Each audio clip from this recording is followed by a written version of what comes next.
Alaykum do'stlar. Bugun biz 2026-yil Oltin to'pi haqida gaplashib o'tamiz va kandidatlari haqida va o'zi kim yutadi, shular haqida gaplashib o'tamiz. Tak, birinchi manda aytib o'taman, 3 ta kandidat bor. Пока что bilganimdan. Lamine Yamal, Kylian Mbappe и Harry Kane. Agarda Argentina jahon chempionatini yutsa edi, Lionel Messini qo'shardim. Chunki realni shansi bor edi, chunki Lionel Messi realni dahshat sezoni, sezon emas, jahon chempionati qilyapti. Tipa gollar, assistlar вообще super edi. Lekin Argentina yutmadi. Так что men Lionel Messini qo'shmayman. Пока что 3 ta mash kandidatlarim bor. Birinchi o'rinda Lamine Yamal haqida gaplashib o'tamiz. Lamine Yamalning Barselona bilan sezoni yaxshi bo'ldi. Lamine Yamal super o'ynadi. Va Lamine Yamalni ikkinchi mana shu pubalgi eslaringizda bo'lsa, Lamine Yamalni sezonni boshida pubalgiya, mana bu jarohat problemalari, endi ko'p odamlar aytadi, Nicky Nicole tipi problemalari shu yanvarlarda, mana shu dekabrlarda boshlanib, Lamine Yamal super progress qildi va o'zini formasiga qaytib oldi. Lamine Yamal 25-26 sezoni 24-25 sezondan ko'ra yaxshiroq bo'ldi deb o'ylayman, meni o'ylashim bo'yicha. Barselona Lamine Yamal bilan La Liga yutdi plus Ispaniya Super Kubogini.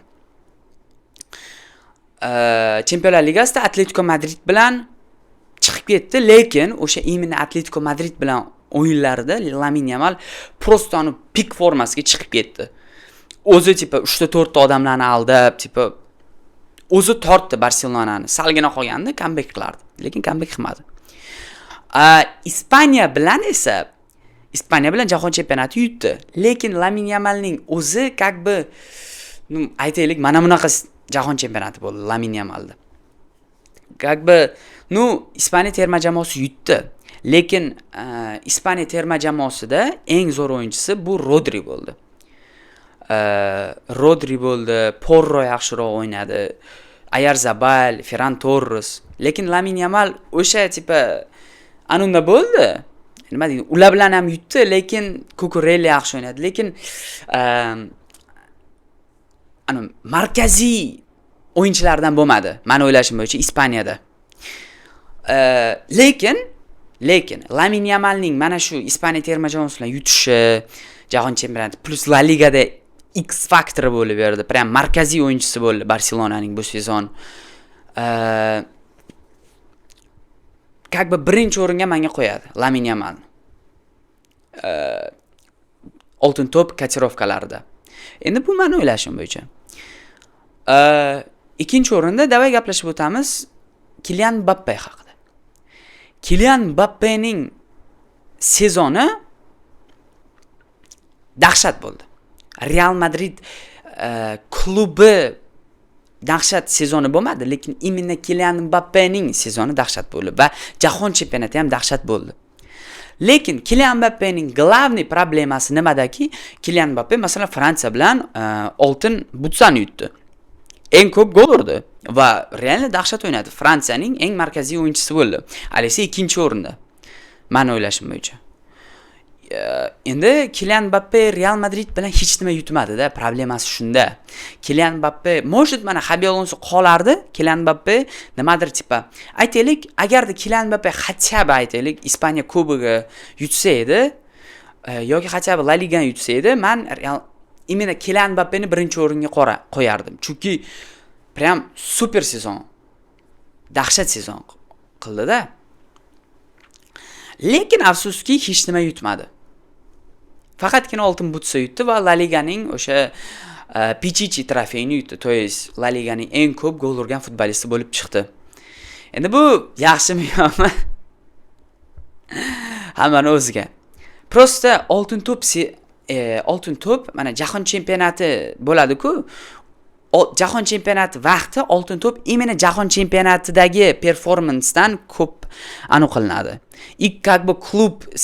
Klub bilan nimadir yutish kerak bo'lgan o'sha igrok. Aytaylik, o'yinchi masalan Premier Ligani yutdi, Jahon chempionati ham yutdi. 99% payti o'sha igrok imini oltin to'pni yutadi. Kylian Mbappe shunaqa. Так что men Kylian Mbappeni 2 yo 3 ga qo'yardim. Harry Kane bilan almashuv. Harry Kane'ga kelamiz. Harry Kane do'stlar dahshat sezon o'ynadi, to'g'ri. Prям super sezon. Lewandowskining rekordlarini urib tashladi va o'zi umuman monster sezon qildi. Lekin do'stlar bitta nosi bor. Bavariya birinchidan finalga ham chiqmadi. Finalga chiqsa ham mayli-da. Bavariya finalga ham chiqmadi. И plus, как бы kerakli payti Harry Kane yo'qolib qoldi. Muhim o'yladi. Mana Angliya bilan Argentina o'yinida yo'qolib qoldi Harry Kane. Harry Kane Angliya bilan eng muhim o'yinlarda prosta yo'qolib qoldi. Bavariya bilan ham xuddi shunday bo'ldi. PSG ga qarshi Harry Kane anunga chiqmadi-da, birinchi rolga. Alise chiqdi. Harry Kane oltin to'pga nimaga men 3-o'ringa qo'yaman? Chunki X faktor bo'lib bera olmadi. Chunki Mbappe bo'ldi X faktor. Ko'p o'yladi. Даже Real Madrid hech nima yutmagan bo'lsa ham, Fransiya hech nima yutmagan bo'lsa ham, kerakli o'yinlarda Kylian Mbappe o'zini ko'rsata oldi. Bitta o'sha Ispaniya bilan, endi Ispaniyaga вообще umuman Fransiya terma jamoasi ko'rinmadi. Lekin Kylian Mbappe X o'yinlarda bo'ladi-ku, eng kerakli o'yinlarda. O'shanda X faktor bo'la oldi. Lamine Yamal albatta. Lekin Harry Kane imini shu problemasi bor, kerakli o'yinlarda yo'qolib qoladi. Va shuning uchun men Harry Kane'ni 3-o'ringa qo'ymoqchiman kotirovka bo'yicha. Angliya bilan yaxshi yarim finalgacha bordi, 3-o'rinni oldi Angliya, lekin X faktor o'yinchisi bo'lmadi. Angliyaning X faktor o'yinchisi bu Jude Bellingham bo'ldi. Bavariya bilan esa Alise. Lekin sezon dahshat. Adashmasam 72 tami gol urdi. Общий. Adashmasam do'stlar, men adashishim mumkin to'g'risi. Oshirgan bo'lishim mumkin yo past aytgan bo'lishim mumkin. Lekin esim agar joyida bo'lsa 72 ta gol urdi 68 ta o'yinda. Shunaqa gaplar. Endi boshqa o'yinchilar haqida gaplashishimiz ham mumkin, tipa Alise, tipa Jude Bellingham, tipa Usmon Dembele. Men uchun вообще agarda jahon chempionati bo'lmasa, Xvicha Kvaratskhelia yutish kerak edi. Chunki Xvicha Kvaratskhelia 4-o'ringa qo'yaman men Xvichani, keyin Lionel Messi 5-o'ringa. Xvicha prям eng kerakli payti, eng kerakli momentda, eng kerakli gollar va hamda assistlar qildi PSG bilan. Va o'sha ikkinchi podrяд yutgani uchun основной o'yinchisi bo'ldi. Usmon Dembele bo'lmadi. Yoki Barkali yoki Due. Imенно Xvicha Kvaratskhelia eng kerakli momenti hamma narsani o'zini zimmasiga oldi va o'zini ko'rsatdi. Agarda jahon chempionati bo'lmasa, men Xvichaga oltin to'p beringlar bo'ldi derdim. Lekin jahon chempionati sezoni bu. Va ko'p narsa jahon chempionatiga qarab aytiladi. Rodri demanglar do'stlar, chunki Rodri jahon chempionati zo'r bo'ldi.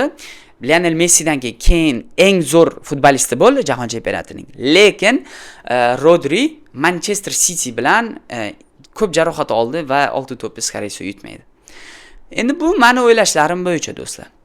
Sizlar yana qanaqa kandidatlari esimdan chiqardim, yana nima bo'ldi, o'zlaringizga qaysi kandidatlar ko'proq yoqdi, o'zlaringiz nima deb o'ylaysizlar meni kotirovkam haqida? Birinchi o'rinda Lamine Yamal, ikkinchi o'rinda Kylian Mbappe, uchinchi o'rinda Harry Kane. 4 Xvicha Kvaratskhelia, 5-o'rin Lionel Messi. Shunaqa. Endi bu meni o'ylashlarim bo'yicha. Oltin to'pni to'g'risi bilmadim, lekin kim yutadi. Meni prognozlarim bo'yicha где-то bir 50% Lamine Yamal, 40% tipa Kylian Mbappe, 30% Harry Kane shunaqa ketaveradi. Lekin to'g'risi bu yili to'g'risi hech kim bilmayman. Oldingi yil ham хотя бы Usmon Dembele bor edi-da. Bollemeni tipa Rafinha bor edi. Hozir esa вообще hech kim. To'yiz bor, lekin ko'p odam bilan qo'shilib ketgan. To'yiz bitta odamni aytaman desangiz, bitta odamni minusi chiqib keladi sirazu. Shunaqa gaplar do'stlar. Endi bilmadim kim yutadi, uni vaqt ko'rsatadi faqat. Sizlar nima deb o'ylaysizlar? Kommentlarda yozib qoldiringlar. Videoga yoqqan bo'lsa like bosinglar. Adios.